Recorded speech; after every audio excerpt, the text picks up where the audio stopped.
My name is Jason Robb. You've probably seen me throughout the conference. My official title is the Seek and Find Coordinator at the Southeast Kansas Library System. I'm currently sitting in Gass, Kansas, which is where I live, a couple miles away from Iola, Kansas, where I work and where the Southeast Kansas Library System is headquartered. Um, and today I want to talk to you about joining the club. And using club holds in Koha. So the next slide. So just a little bit of background information about my organization, about our consortium. Our consortium is called Seek and Find. That's why I'm the Seek and Find coordinator. And we are currently sitting at 48 libraries, Southeast Kansas libraries, sharing one single Koha installation. We started out in 2008 on Koha with I want to say 6 or 8 libraries, and we've grown to 48 today. And we're running out. We're running out of libraries to automate, so which is a good problem to have. We do have another consortium in the area that has a few libraries, and some of them probably won't ever come over, but some may. And we are in discussions about bringing up a new library, totally from the ground up. So that's exciting as well. So we do have some room for expansion, but we're getting pretty close to as big as we can get for our region. And our region is a 15 county area in Southeast Kansas. And the Southeast Kansas Library System, Kansas has regional systems, which encompass different areas. So you guys know George, he's in the Northeast region. I'm in the Southeast. And we've got four consortia in Kansas now. So there's one in Central, ours in Southeast, Georgia in Northeast, and then the CanShare consortium is in South Central. So all of us are using Koha in our own areas. So Seek and Find is all about access. It's all about sharing. We want to make sure that our littlest libraries have access to stuff from our biggest libraries. And that's part of why we sponsored this development for club holds. On the slides, I've got links to the club hold development bug, and there's some information there that you can read about kind of how it came to be. And then there was a follow-up bug because we are a consortium. There were some things that didn't work quite as well as we'd like. So we did have to do a little bit of additional development to get it working how we like. But I will say, I'm talking about consortia. This is my plug for everyone to look at club holds and find ways for you to use them in your situation. We have a very specialized situation with club holds, but they're a powerful tool that any library of any size can use. If you're a single branch, if you're a multi-branch, it's a tool that can help you better workflows and be more efficient. So moving on. So I want to talk about our special use case to begin with, just because that's kind of how this all came to be. So the problem we have was we'd offered this service here locally at my public library, which is attached to the system office, where patrons could fill out a list of checkboxes, basically, of authors they wanted to get new titles from. Anytime James Patterson released a new title, they wanted that book. So the process for years had been to go through, anytime James Patterson added a book and we got it, we would send that information up to the front desk, and they would go through and place holds individually. And that just got bigger and bigger. The list got bigger and bigger. It more and more time consuming. So we wanted a way to streamline that process, make it easier, take away the staff time. So I do have an example here of what that paper form looked like to give you kind of an idea. We called it the automatic reserve service. There was nothing automatic about it. It was people sitting behind a curtain, pulling strings, placing holds. And this wasn't just for our libraries. like I said, this sheet originated from our library, but other libraries on our consortium were doing similar things. So they would have lists scribbled on their desk, or sometimes they're small enough that they know exactly which patrons want which books when something comes in, so they'll place it. And we have over the years upgraded to spreadsheets. Like it wasn't always, we haven't been using just the paper lists for quite a while. But it was kind of scattered. It's all external to Koha. So we wanted to bring that information into Koha and find ways to create efficiencies. So the new solution was clubs. So those lists are no longer ephemeral and no longer on paper. They're in Koha. They're stored in Koha, Koha, and Koha. Clubs, we can talk about some more, but clubs was already a feature that was in Koha before we developed the club hold functionality. And it took us quite a while to get this development through. And it finally kind of fell into place after clubs were added to Koha, because we could then use that to kind of piggyback the functionality that we needed onto something that was there. So right now, you can see this is what my system looks like. So the screenshot you're seeing right now is a patron's account. So all of that happens on the patron's account, and it's just another tab. So there's a clubs tab next to their checkouts and holds tabs. This is going to look a little different if you go in and do it on your system right now, because I've made some tweaks and I've got some, I'll talk about that later. After the upgrade, this should look more similar to how yours will look, because we put in some bugs to try and improve this a little bit. So right now we have 307 different author clubs, and we've divided things out by format. So we started with regular print because we thought that would be the easiest. That's where the most existing lists were. And then we expanded it to large print and audiobook. Uptake hasn't been extremely fast by my librarians or my patrons, but we do see enrollments getting added every day. I ran the report last night to see exactly how many we had, and I had 3 new enrollments. So it's working. It's a slow growth. I've had to kind of convince my librarians it's a good thing.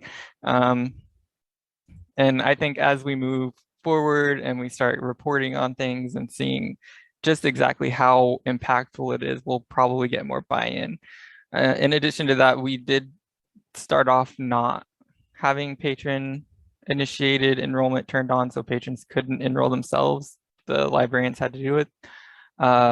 Since then, we've turned that on, and we've seen an uptick from more of the smaller libraries where the patrons might not be getting the direct advice from their librarian to do things like this, but they'll log into their account on the OPEC because they're more tech savvy, see that tab and start clicking around.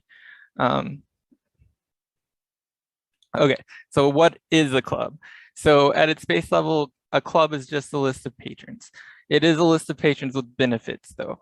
So clubs in Koha are there to keep track of patrons via enrollments. So there's a lot of connected parts with it, but basically it's a list that either you as the librarian can add people to and take people away from, or they can if you enable it, and we'll talk about that a little later.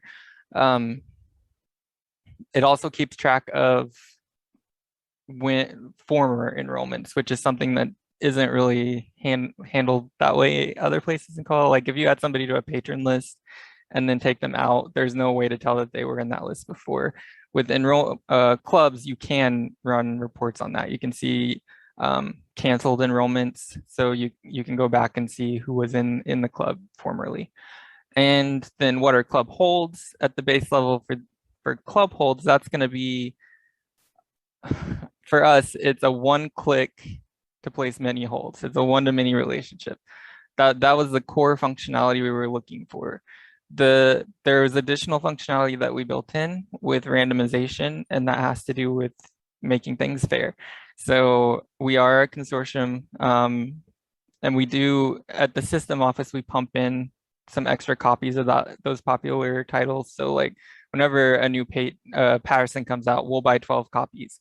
And then the libraries will buy however many copies each one will probably buy 1 or 2 copies to fill the need locally.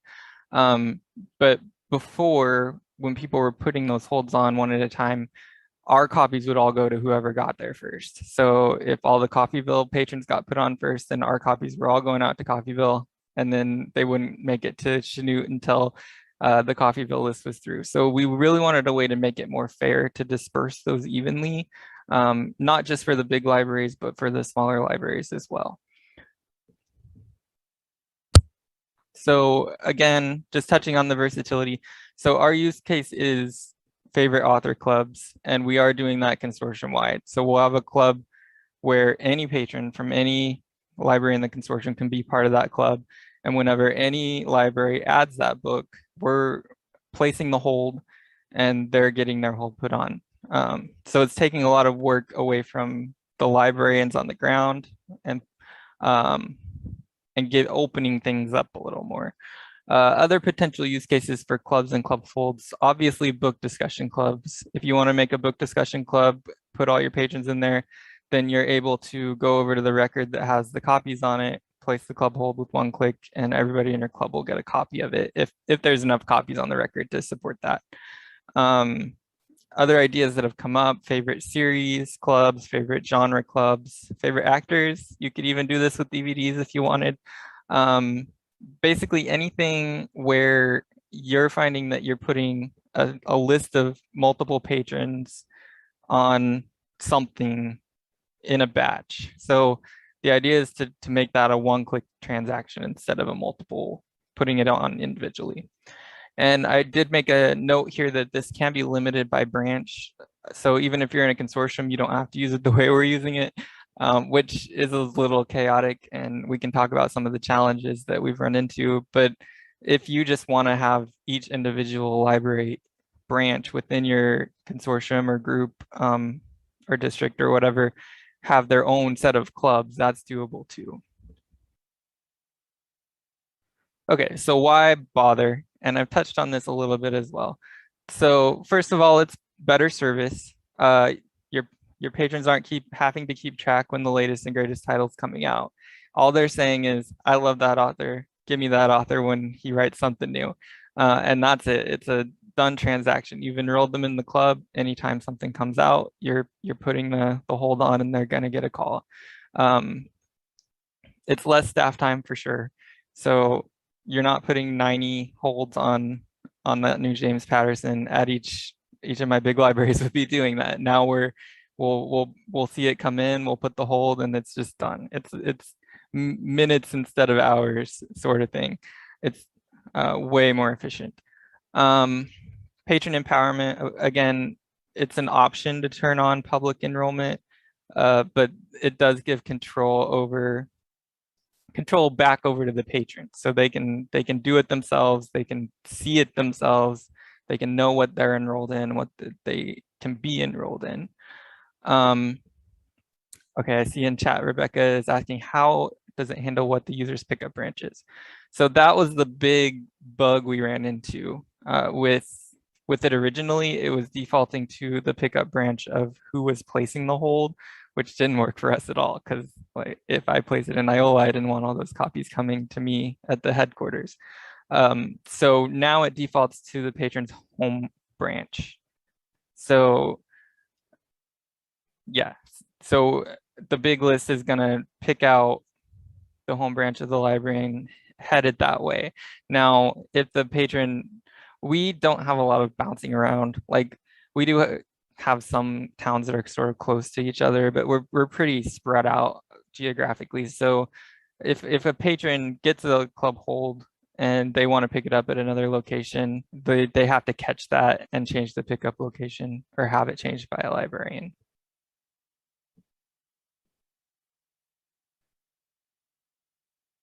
Lost my cursor. Okay, so a couple more benefits for club holds.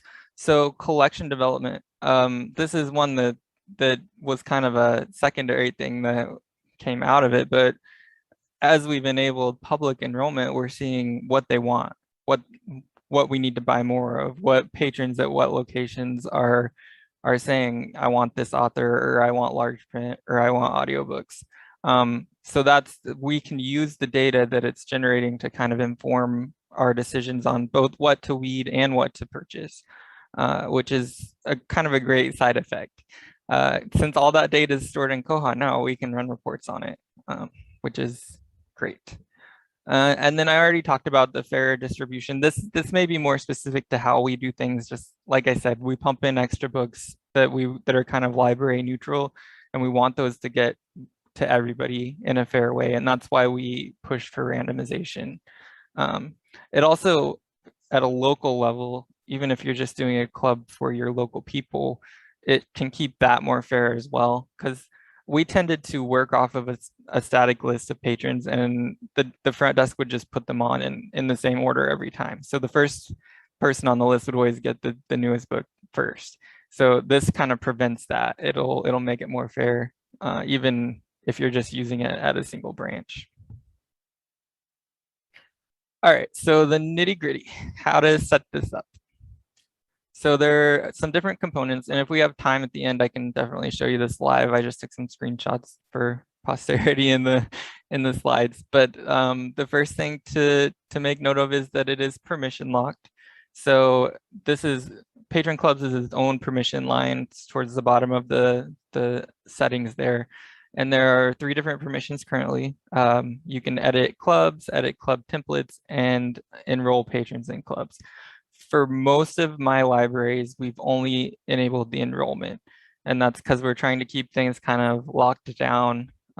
We don't want people randomly adding author clubs, adding duplicate clubs. Since it is a consortium-wide project, we want to make sure everyone's aware of what's available and kind of gatekeep it just a little. Same thing with templates. The templates are controlling, for us, they're controlling the different formats right now, which just makes it easier for me to write reports for large print clubs versus regular print clubs. So I don't really want anyone getting in there and adding more of those, because it would just complicate and clutter things. All right, so this is what the template setup looks like. So you give it a name, you can give it a description. This is also where you would allow public enrollment or not, and this can be toggled on later, as we did. So we started off without public enrollment, and then we changed it over. We had a launch, we did some marketing, and I've got some information on that. We don't use the email address requirement, but that's something you can do. So if you're having people sign up for your local book club or book discussion club, for example, and you want to make sure that you can communicate with them, you could check that require valid email address, and they wouldn't be able to enroll unless they have that. And then this is where you also set the branch specificity. And there are additional fields that we also don't use, but you can there's a lot of customizability in the clubs. It's pretty beefy for something that was just kind of sitting there in the background and didn't really have much of a use. It's got some good features, and I would encourage everyone to explore those if you're thinking about setting up a club. And then so on the left is what it looks like when you're adding a new club. On the right is what I've got so far, and you can see I've just got a large print template, a regular print template, audiobook template, and I've got the descriptions. I've got the database field. That's just for my own reference, so that I can reference that when I'm running reports. No one else sees that but me.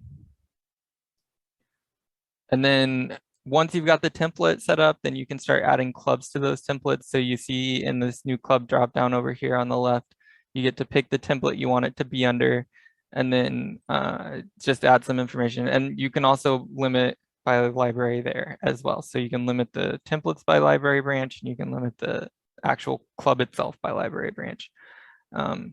And it does have a start date and end date, and that's more related to if you're having like a time gated book discussion, like the October book club is these people and it'll end at that date, that sort of thing. Again, something we're not using with our use case, but something to explore. Okay, so enrollments is a pain point for sure. Enrollments are when you're adding the patron to the club. So right now, when you add a patron to a club, it's a 2-click transaction, and there's no way around that. But aside from having your vendor or doing something on the back end, up like adding them to the database directly. So right now, both on the staff client and the OPAC, if someone wants to enroll in a club, you hit enroll, and then it brings it to this next second screen, and you hit finish enrollment, and then it takes you back here, and you have to do it again and again and again. So that's part of why I haven't had much uptake from my librarians. They don't want to spend the time to actually get this setup work done. It is cumbersome. It is time consuming. So I've got a wish list at the end of this presentation, and one of the bugs is batch club enrollment. And I would love, that's part of why I'm doing this presentation, is to get more buy-in from people and like get you excited, hopefully, about it, so that you can also chime in and say, yeah, that's really needed. That would make this feature that much more usable. So once you've enrolled somebody, there's the option to cancel enrollment. So on that, a few slides back, you could see where I had clubs enrolled in, and then below it, clubs not enrolled in. So whenever you enroll somebody from the clubs not enrolled in, it'll pop them up into the currently enrolled in, and you can manage that from there, cancel them. Yeah. And the patron side of things is basically the same. It's showing, this is all showing up in their account summary, and they're able to they're able to go in and enroll and cancel enrollments themselves. So I call this the cheat code because when you turn it on, it does save your staff time. So for us, we did turn public enrollment on, and it has it's been something that's increased our enrollments for sure. So the analogy here is, we know we had the lists, right? We had the those blue lists of every patron wanted these authors. So we knew that. We knew how much of the iceberg was visible, right? We knew, that's what we knew about. But what we didn't know about was the people that didn't volunteer that information or didn't know that we provided that service. So by turning on public enrollment, we're able to, and advertising it and marketing it, we're able to collect much more buy-in from our patrons by putting it kind of back in their hands, and with the added benefit that we're saving the staff time for setup. So these are just some of the promotional materials that we created for our librarians, and we also encourage them to kind of do their own marketing, that sort of thing. So we've got a Facebook post, we've got a bookmark that they can print out. It's like a three-sided thing. It didn't export very pretty here, but it looks better on paper. So on that one, we kind of, or in both cases, we kind of just tried to briefly explain to the patrons, this is what this is why it's a good thing. You put your name on that list, we'll place that hold for you anytime something new comes in. And then just some brief instructions on how to actually do it from the OPAC. So this is what it looks like in my OPAC here. Yeah. So patrons are a good tool for getting it set up, especially right now when we can't batch enroll. All right, so reporting can be tricky. And I can show you the sequel. I think we're probably gonna have time to look at some of the detailed information here. These are the 3 reports that we mainly use on a daily basis to keep track of new titles coming in that are eligible for clubs. So I've got one that does the regular print, I've got one that does audiobooks, and one that does large print. And it basically just lists out, for the most part, we're just looking at what's coming in. It filters a lot of things out because we don't want to see old items. We don't want to see republications. We're also not placing holds on trade paperbacks right now, or like mass market paperbacks, sorry. So we're not placing holds if it's 18 centimeters or lower. So those are filtered out. We're not placing holds on nonfiction titles. although sometimes the James Patterson nonfiction does sneak in. They're very imperfect reports. I have them listed as experimental. There's always room to grow on them. My hope is that eventually we can come to a state of stability where a report on club holds could lead to automation of the process. Right now, we don't have that. Right now, we're checking the report, we're placing the holds ourselves. It's still not automatic as the blue sheet alluded to, but it's far less work, and it is fairly automatic for my libraries. It's just we're behind the curtains at the highest level now, rather than having each individual library have to deal with it. So just a little information about clubs and how they're kind of structured in the database. If you are looking at it and wanting to write reports, everything, I think I'm fairly confident that all the tables related to clubs start with club. So you've got club enrollment fields, club enrollments, club fields, club holds, holds the patron, club holds the patron holds. So that's the link between a club hold. So that's the one-to-many link. There's fields related or tables related to templates, and then the clubs themselves have their own table. And I just made a couple notes here of things I've sort of run into as I've been working with clubs. So the first one is if you run a report on clubs, just give me everything from the clubs table, you're going to get everything from the clubs table. As I mentioned earlier, it keeps track of canceled enrollments. So you have to filter those out if you're just wanting to see active live club enrollments, which is something that kind of threw off my reporting in the beginning. The second thing is the way I have it set up, the way we're using it, there's not an easy link between the biblio table and the clubs table. So there's not like a key I can use, not an item number, not a bib number. So right now I'm using the author's name because the author's name is in the club. And that's a messy join. And I would love to see a better way. And I'm another part of this presentation is to solicit feedback and come up with ideas on ways to improve this for sure. But I would love to see a better way to kind of link, how do we link the club to what the club hold could potentially be placed on, if that makes sense. All right, so I'm a little scattered here. The workflow and inner workings. So again, this is our process. So whenever a new title is added, it shows up on one of those reports that you saw a few slides back. And so we'll look at it. And the we here is currently me and head of catalog, our head of cataloging at the system office. We're the two that are primarily managing this and checking it every day, every morning and every night.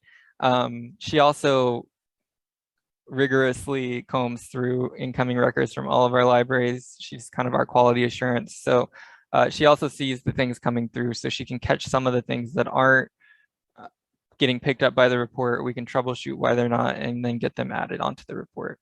So we'll look at those reports. If we're too slow, our librarians know to email us and let us know. And then we'll look at that as well. We'll kind of evaluate the eligible candidates. So it's not a duplicate record. It's not a republication. It's not like a movie tie-in that just came out. It's not outside our scope, which are some of the things that I listed. We don't have clubs for kids books or YA yet. That's something that we're looking at in the future. And nonfiction, again, we're not doing that right now. So if it passes our kind of quality checks, then we'll go ahead and place the hold. We sometimes have odd situations as well where, so the reports are based off of the date the bib was created. So every once in a while we'll have somebody do a batch record import and then not do anything, not add their items. So it'll set in there for a while and then it'll fall off the report because we're only looking at the stuff within the past 30 days. So things are still slipping through and we're still losing some of the the possible club holds that way. We also have this rotating collection that we at the system send around to our libraries that's cataloged so we can run stats, keep track, that sort of thing. But it's not loanable because it's rotating. We don't know where the book is at any given time. And that's to do with the fact that not all of our rotation libraries are on Koha, so there's no real good tracking. But in those cases, we get a lot of new large prints, so we'll add that like a month out, and then maybe one of my other libraries will add it that's legit, and we can actually place holds on it, but it won't show up on the report because the bib was created a month ago. So those are just some of the sort of quirks and problems we've had, and we're still smoothing things out. The process is definitely far from perfect or refined. So a few things that I have confirmed, we've confirmed in our testing and as we've been using it. So randomization is definitely working. No two club holds are gonna come out the same. If I take two Patterson records and put a club hold on each, the list is gonna be in a different order. And that's what we wanted. The holds won't be duplicated. So if I place the club hold and some of my savvier patrons have already jumped in on it. So I've got power users that I have to only assume they're using RSS feeds. I'm not sure how else they can be so fast. But as soon as an item is added, they're on there. So if they're on there and we place the club hold, it doesn't mess with their existing hold. It just won't put another hold on for them. So it doesn't duplicate anything, which is great. The existing holds aren't affected. So again, my power users at the top, when I place the club hold, they're not going to get randomly scrambled. They got there first, they get to be at the top. So the timestamp it's generating is based on when the club hold is placed. So it's always going to put those club holds after anything that's already on any of the existing holds. And then local holds prioritization still works beautifully. So that's something that we use to kind of make things more palatable for new item sharing. So local holds prioritization means if the patron's home library buys a copy, then that patron or that library's copy is going to go to that patron no matter how far down on the list they are. So even if they're number 5, they're getting their library's copy first, which we think is a tolerable solution to sharing new items. Again, you may have heard me talk about the sharks and the fishes. We do have other things set up and in place for new item sharing where people can, or libraries can choose to share their stuff immediately or just freely share. And local holds prioritization helps with that free sharing. It helps make libraries more comfortable with sending out their new stuff, because if we can get their patrons the items first and then let it go, that's great. I do have a little diagram. I think that's the next slide. Yeah. So this is a little diagram of how the randomization will work. And I've sorry, I've worked in the HQ copies, which are those library neutral copies that we pump in. So this was to kind of help explain and illustrate to my libraries what they can expect. So on the left is what we used to do with placing single holds and what some of my libraries are still doing because they haven't bought into the clubs yet. So we're saying here that library A got in there first. Maybe they probably added the item first, so they've gone ahead and added their holds. So they've got the top 3 holds. Then library B has the next 3. Then library C's only got 1 copy, and then D added their holding. So that's all on one record. In those situations, the headquarters book, our neutral book, is going from top to bottom. So it may fill any of those A holds first. It's probably going to fill an A hold and stay in the A holds until those are all done. With local holds prioritization, the B hold is of course going to fill the B item is going to fill the B hold, the C item is going to fill the C hold first. With club holds, it's different. So you can see that we're imagining here that everybody but library D is in the club. So library D is hesitant, so they didn't get there in time. Library D is a little library, they don't own a copy. So library D is at the bottom of both of these holds lists because that's when they caught up with it, basically. So 1 through 7 on the right are randomized thanks to club holds. So B, A, C, A, B, B. So A is going to fill the second hold because that's the first library A copy. B is going to fill the first hold because that's the first library B copy. C is going to fill the third hold because that's the first library C copy. And D is kind of left out in the dust. If they had been in the club, it would be entirely possible they'd be higher up. So then maybe if they were number 4, the neutral book, the HQ book would have been able to fill that. But since they're not participating, they're still going to have to wait until somebody else's copy can come. I see a question. Is local holds prioritization a koha default or something you have to set up? Local holds prioritization is a system preference, and I want to say that that's probably what's in the system preference name. We can take a look at that once I'm past all the slides, which should be shortly. But yes, it is a setting that you have to turn on. All right, so tweaks. So I've made some adjustments. There are things just like, oh, jQuery, you have to smooth out the pain points, right? So the first thing that we ran into was the author's not on the hold placehold page. I don't know why. I never noticed before until we got to doing these favorite club hold things. So I added it with some jQuery. I had Lucas hook me up with how to do that with the APIs, and I had trouble with that. So I'm just using a report right now, which probably isn't recommended. But I'm using a report to pull in the author's name onto this page, because if the author's name isn't there when I'm searching for the club, I have to flip back to the normal view to make sure I've got the right author, and then flip back to the holds page to actually search for the author. So it's really needed there. And that is a bug. This is 28405. You'll have access to my presentation afterwards. You can click the links and stuff. I think it's in failed QA right now. I know Barbara was commenting on that at one point. We talked about it at the web dev meeting, so Lucas was taking a look as well. But for now, I've just used jQuery to add that in because I need it.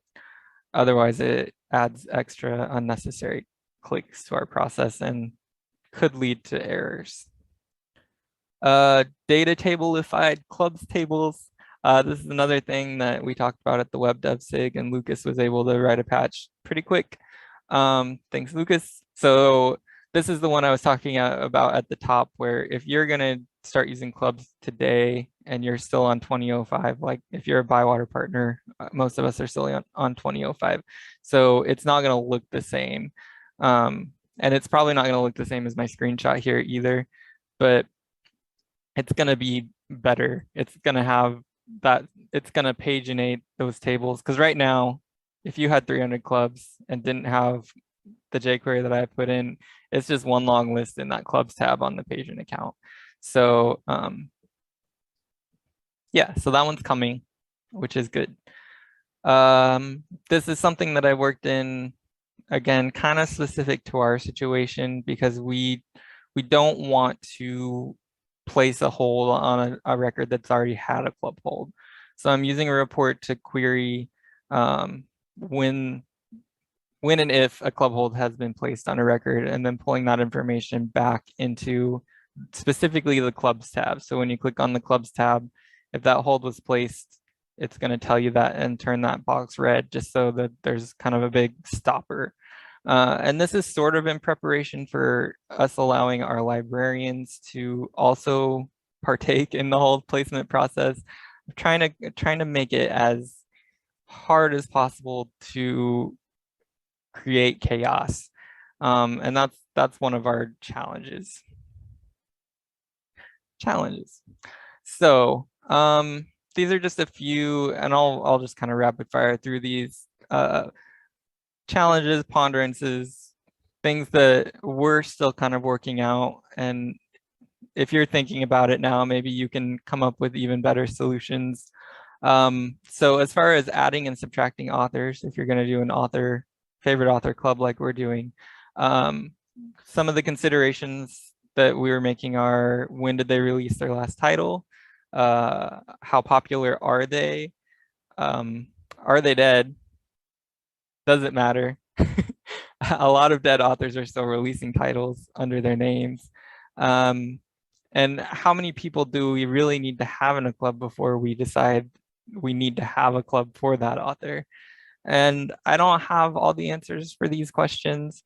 Um, for the most part, we've been pretty liberal about adding authors, and then we figure if they're out there, no one's in the club, we'll still put them out there. Patrons can pick them if they want to. That'll tell us that they want those clubs. Maybe we're not buying as many as we need to. So again, informing collection development. But if they don't get any use after a year, say, we can go through and weed those out. So there's no harm. It seems fairly scalable. The only, I guess, kind of problem it could create is bulking up that list of things to choose from and making it a little harder to look through. Popularity, I think the main thing for us is making sure we have a copy. If none of my libraries are buying that author, then it doesn't make sense to add that club, because that's not going to work unless somebody starts buying that copy. We may reevaluate that in the future. Reporting, some challenges with reporting. So I'm just going to flat out say that I hate I hate it when the main author is in the 700 field. So Tom Clancy is my main use case here. So it's really hard to report on that because I'm linking biblio.author to clubs.club name or whatever the field is. And Tom Clancy's not in biblio.author because he's over in the 700 and somebody else is just using his name. But my patrons want that Tom Clancy book. So I've been working on reports to kind of bring the 700 in to that linking, and it's not gone too smoothly. So I just have to, it's something we're just having to keep an eye on.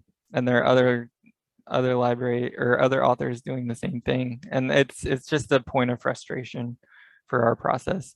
The other thing is that our setup using that connection again between biblio.author and clubs.club name relies on near perfect cataloging. So I do have the join set up to trim out the comma, trim out the period, but that doesn't always work. I've run into multiple times where there's a space between initials. So JD Robb is J dot space dot D dot, but my club name was J dot D dot, and they weren't showing up on the report because that join wasn't working correctly. So the club name has to match the author name or else it's toast. So there's probably cleaner ways to do this too. I would love to figure out what those cleaner ways are. Juvenile and YA holds are kind of our next big thing to add, and I'm a little bit stuck on it. I've talked with our youth consultant, and we'll probably start bringing some up. There are lots of questions. It doesn't really fit as well as favorite author clubs for adults because sometimes that author writes juvenile nonfiction, they write chapter books, they write picture books, they do multiple things. So we need to figure out how to distinguish between what actually needs a hold and what doesn't. So some thoughts were maybe doing it based on format or series. We could even bring it up a level to genre. I'm told that the kids do like certain authors, so we could try author clubs, we could try a variety of things. We're just kind of I kind of backburnered that and I need to get back to it, but we think that it would definitely work for other material types besides these adult favorite author clubs. We're just haven't fully fleshed that out yet.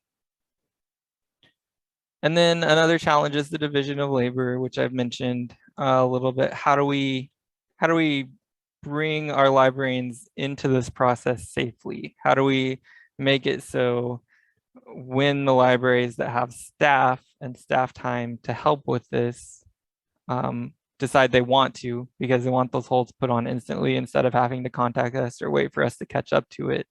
How do we do that safely?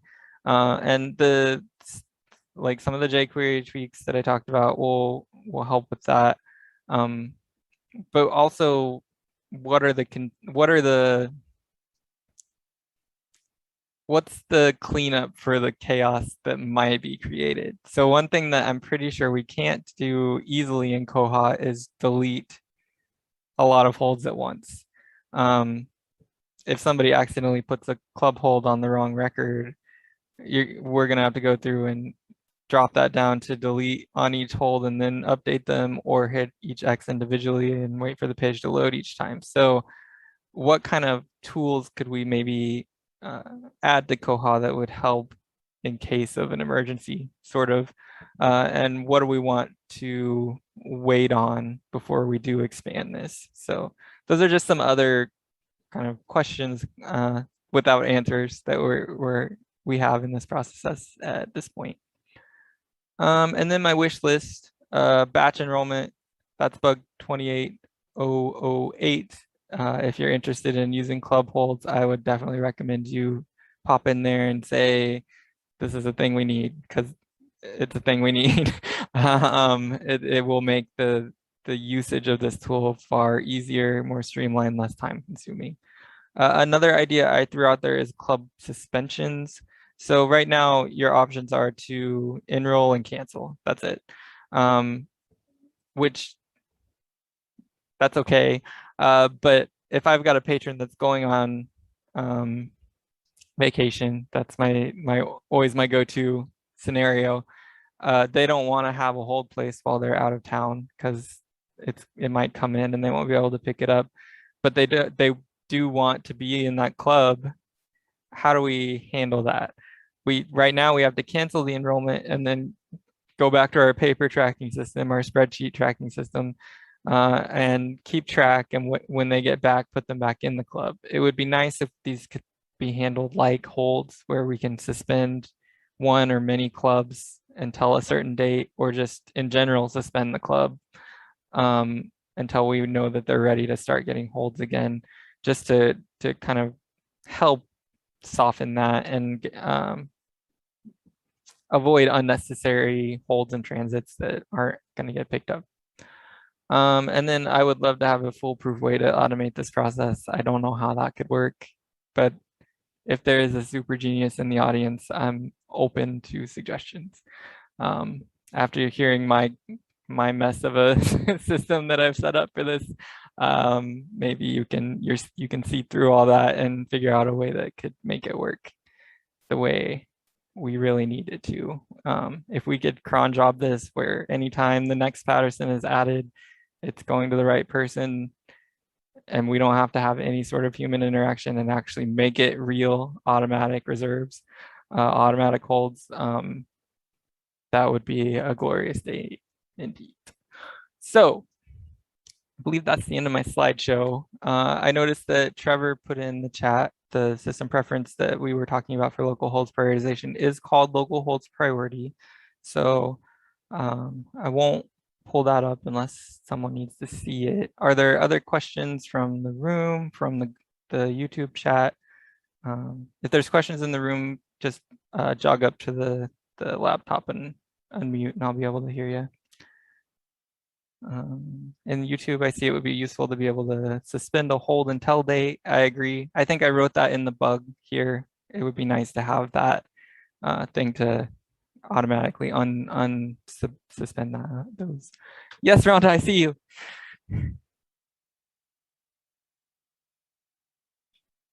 Okay, so do you have limits on the number of holds that someone can have on their account? That is set by the branch, and that is something that we haven't run into yet, but I'm worried about. Okay, yeah, because I'm just thinking, somebody puts on, like, use the example, a simple example of 5. somebody puts on 5 holds and that's their limit, and then the club hold comes, what happens then? You know, Right. I don't know exactly how it's handled. I would guess that the club hold doesn't get placed. That's something that I haven't tested.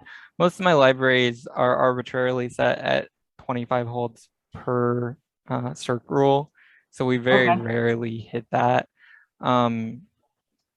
But yeah, that's something to check out and test if you're considering this to see, especially if you've got a lower hold limit. Okay. Okay. All right. You want to come up here and ask a question? We got another one here in the room. Okay. Okay, hi. Hi. If you're not part of a club, but you do place a hold on one of these items that is also corresponding with a club hold, where do you fall? What happens to you? So the club holds are all going to have the same timestamp. So they're in a big block. So any holds that are on the list before are staying at the top, and any holds that are on get placed after at the bottom. So Thank you. they're kind of just a clump. Okay.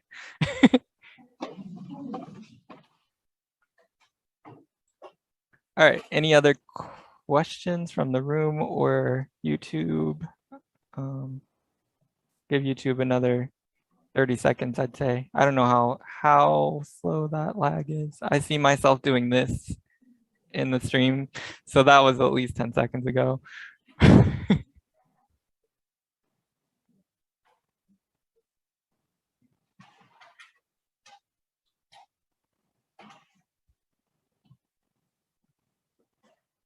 And I guess I didn't mention, I don't have my reports in the wiki because they are so experimental, but I will put them into like a just a Google Doc and share that with my materials if you want to take a look at what I'm doing and see if there are ways that you can use it or improve upon it. The jQuery, same thing. I can add that. There are a couple jQuery snippets that do use reports, which again, I've been sort of discouraged from doing because I know that can have it can cause load on the server. Yeah, so Christopher is asking in the chat if I can start over. I don't think that I can make it through the entire presentation in 5 minutes, and Andy is in the room, so he probably doesn't want to wait on me to do it again. So everything is being recorded as far as I'm aware, and I will get the recordings and what slides I have up probably tonight. I might sleep tonight, but definitely sometime tomorrow, the recordings and the slides and everything will go up, and you'll be able to watch them back. Just like I did yesterday, and I got to see Christopher Brandon in virtual reality goggles because I didn't get to see that live, but I did get to see it in the recording. I recommend it.